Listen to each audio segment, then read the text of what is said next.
Hello, I'm Matt from Tooth and Nail Armory. Today we're going to show you how to install the Tooth and Nail Armory MKA 1919 forearm.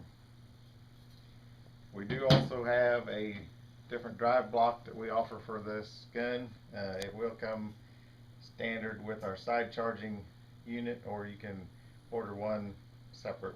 There has been quite a few failures of this drive block. It will crack right in this area, so you might examine yours when you've got it apart to make sure that you do not have one that's cracked there. So we'll start out. I generally, when I'm disassembling the gun and putting it together, will make sure that you put something in here to guard the feed lips. They're pretty fragile if you let the bolt slam home without the barrel in there. So just keep that in mind when you're taking it apart. You might want to put something in there. One thing about the guide drive block, the factory one is fairly loose. It will fall out. We got our tolerances a little bit better than theirs. It snaps in, makes it a little bit nicer to put your gun together. So, install the barrel.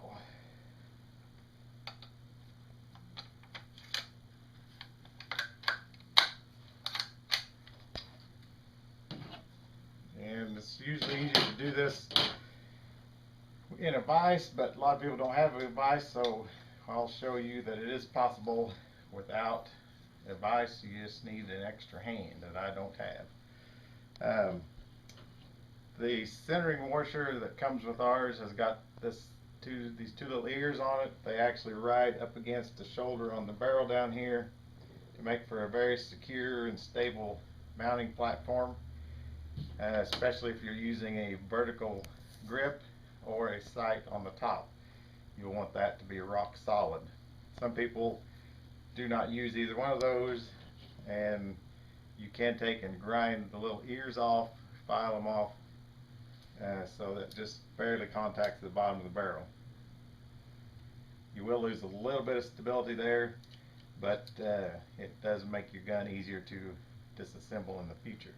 But once you've done it a time or two, it gets fairly easy to do. So you have your guide rod in, put your spring on. This is where it helps if you got an extra hand, but it's not too bad. And pull up a little bit on the spring to get some clearance to get your centering washer against the barrel. Get your threads lined up, and you'll note as I'm screwing this in how this one is bent. It came from the factory that way. We've seen quite a few with that bend. We have not replaced this one. You can see from the marks it's been in and out of this gun probably close to 200 times. But there you go. You got your centering washer in. Tighten your guide rod up. Slip the forend over the barrel. Forend is very tight on the top of the shoulder of the barrel that comes out, and the bottom of the centering washer. That's what makes it so stable. Some will snap right up against here, some takes a little bit of pressure.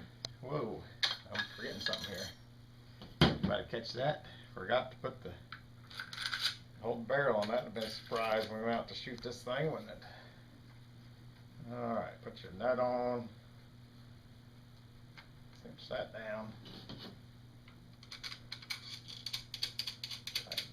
Jam nut on.